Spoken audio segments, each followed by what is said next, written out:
ಇವಳು ನಾಗಣ್ಣನ ಹೆಂಡತಿ. ಮಕ್ಕಳ ಸಮೇತ ಬಾವಿ ಬಿದ್ದು ಆತ್ಮಹತ್ಯೆ ಮಾಡ್ಕೊಳಕ್ ಹೋಗಿದ್ಲು. ನಮ್ಮವರೆಲ್ಲ ಸೇರಿ ಕಾಪಾಡಿದ್ರು. ಯಾಕಮ್ಮ ಸಾಯುವಂತದ್ದೇನಾಗಿದೆ ನಿಂಗೆ? ಅಂತದೇನ್ ತಪ್ಪು ಮಾಡಿದ್ಯಾ? ನಾನೇನ್ ತಪ್ಪು ಮಾಡಿಲ್ಲ ಸ್ವಾಮಿ. ನಮ್ಮ ಮನೆಯವರೇ ನನ್ಗೆ ಅನ್ಯಾಯ ಮಾಡ್ತಾ ಇದ್ದಾರೆ. ನನ್ನ ಮಕ್ಕಳನ್ನ ಸರಿಯಾಗಿ ನೋಡ್ಕೋತಾ ಇಲ್ಲ. ಇತ್ತೀಚೆಗೆ ಮನೆಗೂ ಬರ್ತಾ ಇಲ್ಲ. ಏನಾದ್ರೂ ಕೇಳಕ್ ಹೋದ್ರೆ ಹೊಡಿತಾರೆ ಸ್ವಾಮಿ. ಯಾವಳನ್ನ ಇಟ್ಕೊಂಡಿದ್ದಾರೆ ಸ್ವಾಮಿ. ಅವಳ ಬಲೆಗ್ ಬಿದ್ದು ಮನೆಗ್ ಬರೋದನ್ನೇ ಮರ್ತ್ ಬಿಟ್ಟಿದ್ದಾರೆ. ಈಗ ಎಲ್ಲಿದ್ದಾನವನು?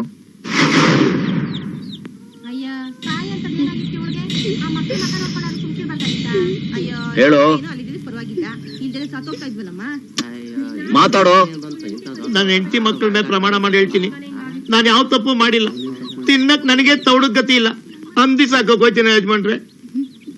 ಯಾವ ತಪ್ಪು ಮಾಡಿಲ್ಲ ಅಂತ ನಿನ್ ಮೇಲೆ ಆಣೆ ಇಡ್ತಾ ಇದ್ದಾನಲ್ಲಮ್ಮ. ಅವಳು ಸಿಕ್ಕಿದಾಳಲ್ಲ ಸ್ವಾಮಿ, ನಾನ್ ಯಾಕ್ ಬೇಕು? ಸತ್ರೆ ಸಾಯ್ಲಿ ಅಂತ ಆಣೆ ಮಾಡ್ತವ್ರೆ. ಜಾಸ್ತಿ ಸುಳ್ಳು ಹೇಳೋನೆ ಆಣೆ ಪ್ರಮಾಣ ಇಡೋದು ಅಲ್ವೇನಾ? ಇವಳು ಅನುಮಾನದ ಮೊಟ್ಟೆ ಯಜಮಾನ್ರೆ. ಹೊಟ್ಟೆ ಹಸ್ದಷ್ಟೇ ಊಟ ಮಾಡ್ತೀವಿ. ಅನ್ನ ಮಿಕ್ಕೋಯ್ತದೆ ಅಂತ ಮಾಡಿದ್ದೆಲ್ಲ ಉಣ್ಣಕ್ಕಾಯ್ತದೆ ಯಜಮಾನ್ರೆ.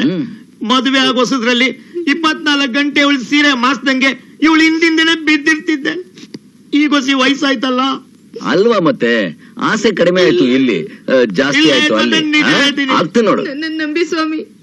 ಇವ್ರು ದಿನಾ ಬೆಳಗ್ಗೆ 8 ಗಂಟೆಗೆ ಅವಳ ಹತ್ರ ಹೋಗ್ತಾರೆ, ಮತ್ತೆ ಮನೆ ಕಡೆ ಬರೋದೇ ಇಲ್ಲ. ಹೋಗೋ ಟೈಮ್ ಎಲ್ಲ ಕರೆಕ್ಟ್ ಯಜಮಾನ್ರೆ. ಆದ್ರೆ ಮಲಗಕ್ಕಲ್ಲ, ಕೆಲ್ಸಕ್ಕೆ ಹೋಯ್ತೀನಿ. ಏನ್ ಕೆಲ್ಸ? ಗಾಡಿ ಕಟ್ತೀನಿ, ಬಸ್ ಸ್ಟ್ಯಾಂಡ್ ಹೋಯ್ತೀನಿ. ಬಸ್ ಸ್ಟ್ಯಾಂಡ್ ಹೋಗೋ ಟೈಮ್ ಆಯ್ತು, ಗಾಡಿ ಆಯ್ತು ಯಜಮಾನ್ರೆ.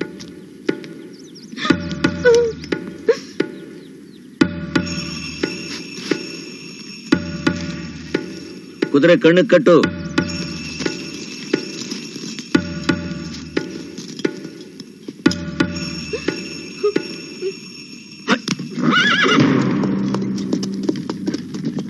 ಯಜಮಾನ್ರೆ ಬರೋ. ಆಯ್ತು ಯಜಮಾನ್ರೆ.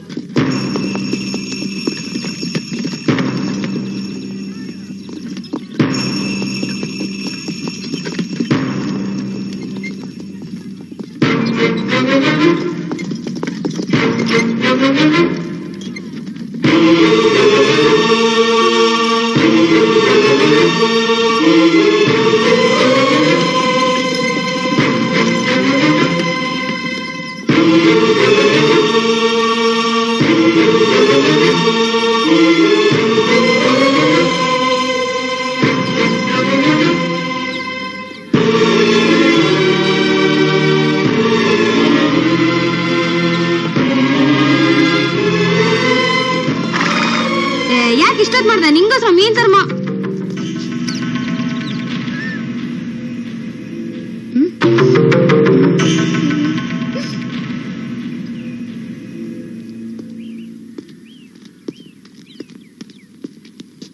ಏನೋ ಇದೇನಾ ನಿನ್ ಬಸ್ ಸ್ಟ್ಯಾಂಡ್?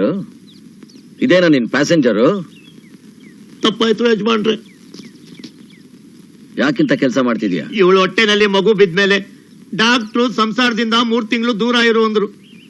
ಆಗ ಇವಳು ಹತ್ರ ಆಗ್ಬಿಟ್ಲು. ಮಗು ಹೆಂಡತಿ ಮನೆಗೆ ವಾಪಸ್ ಬಂದ್ಮೇಲೆ ಇವಳನ್ನ ಬಿಟ್ಟಿದ್ದೆ. ಆದ್ರೆ 2ನೇ ಮಗು ಬಾಣ್ತನಿಕೆ ಅಂತ ಇವಳು ತವ್ರ ಮನೆಗೆ ಹೋದ್ಮೇಲೆ ಮತ್ತೆ ಇವಳು ಹತ್ರ ಆಗ್ಬಿಟ್ಲು ಯಜಮಾನ್ರೆ. ಸಂಸಾರ ಅಂತ ಇದ್ಮೇಲೆ ಹೆಂಡತಿ ಅನಿಸ್ಕೊಂಡಿರೋಳು ಯಾವಾಗಲೂ ಪಕ್ಕದಲ್ಲಿ ಇರ್ಬೇಕು. ಇಲ್ದಿದ್ರೆ ಈಗಾಗುತ್ತೆ ಅಂತ ನೀನ್ ಹೇಳ್ತಾ ಇದೀಯ. ಸರಿ, ನಾಳೆ ನಿನ್ ಗಾಡಿ ಎಲ್ಲಾದ್ರೂ ಗುದ್ದಿ ನೀನ್ ಸೊಂಟ ಮುರ್ಕೊಂಡು ಮಂಚ ಹತ್ತದೆ ಅಂತ ತಿಳ್ಕೊ. ಆಗ ನಿನ್ ಹೆಂಡತಿ ನೀನ್ ಮಾಡಿರೋ ಕೆಲ್ಸನೇ ಅವಳು ಮಾಡಿದ್ರೆ ನೀನೇನ್ ಮಾಡ್ತೀಯ? ಏನೋ ಮಾಡ್ತೀಯ? ಸಾಯಿಸ್ಬಿಡ್ತೀನಿ ಯಜಮಾನ್ರೆ. ಯಾಕೆ? ನಿನಗೊಂದ್ ನ್ಯಾಯ, ಅವಳಿಗೊಂದ್ ನ್ಯಾಯನಾ? ಕೂಸೆ, ಗಂಡಸ್ಗೆ ಹೊಸಲ್ ದಾಟ್ಬೇಕು ಅನ್ನೋ ಯೋಚನೆ ಹುಟ್ಟಿದಾಗ್ಲೇ ಅದು ಜಗತ್ತು ಗೊತ್ತಾಗೋಗ್ಬಿಡುತ್ತೆ. ಅದೇ ಹೆಣ್ಣು ಹಾಗೆ ಮಾಡ್ಬೇಕು ಅಂತ ನಿರ್ಧಾರ ಮಾಡಿದ್ರೆ ದಾಟೋ ಹೊಸಲ್ಗಲ್ಲ, ಹೆಜ್ಜೆ ಇಡೋ ಭೂಮಿಗೂ ಗೊತ್ತಾಗಲ್ಲ. ಅರ್ಥ ಆಯ್ತಾ? ಕಟ್ಕೊಂಡಿರೋ ಹೆಂಡತಿ ಕಣ್ಣಲ್ಲಿ ನೀರ್ ತರಿಸ್ಬೇಡ. ಅದ್ ಯಾವತ್ತು ಯಾರಿಗೂ ಒಳ್ಳೇದ್ ಮಾಡಿಲ್ಲ. ಆಕೆನ್ ಚೆನ್ನಾಗಿ ನೋಡ್ಕೊ. ಆಕೆ ಚೆನ್ನಾಗಿದ್ರೆ ನೀನು ಚೆನ್ನಾಗಿರ್ತೀಯ, ನಿನ್ ಸಂಸಾರನೂ ನೆಟ್ಗಿರುತ್ತೆ. ಇದೊಂದ್ಸಲ ಕ್ಷಮಿಸ್ಬಿಡಿ ಯಜಮಾನ್ರೆ. ಜಮೀನ್ ಎಷ್ಟಿದೆ? 4 ಎಕರೆ. 1 ಎಕರೆ ನಾಯಕ್ಕೆ ಹೆಸರು ಬರ್ದ್ ಕೊಡು. ಇನ್ ಯಾವತ್ತು ನಿನ್ನ ಹೆಂಡತಿಗೆ ಕಷ್ಟ ಕೊಡ್ಬೇಡ. ನೀನು ಒಂದ್ ಹೆಣ್ಣು, ಅಜ್ಞಾಪಕ ಇರ್ಲಿ.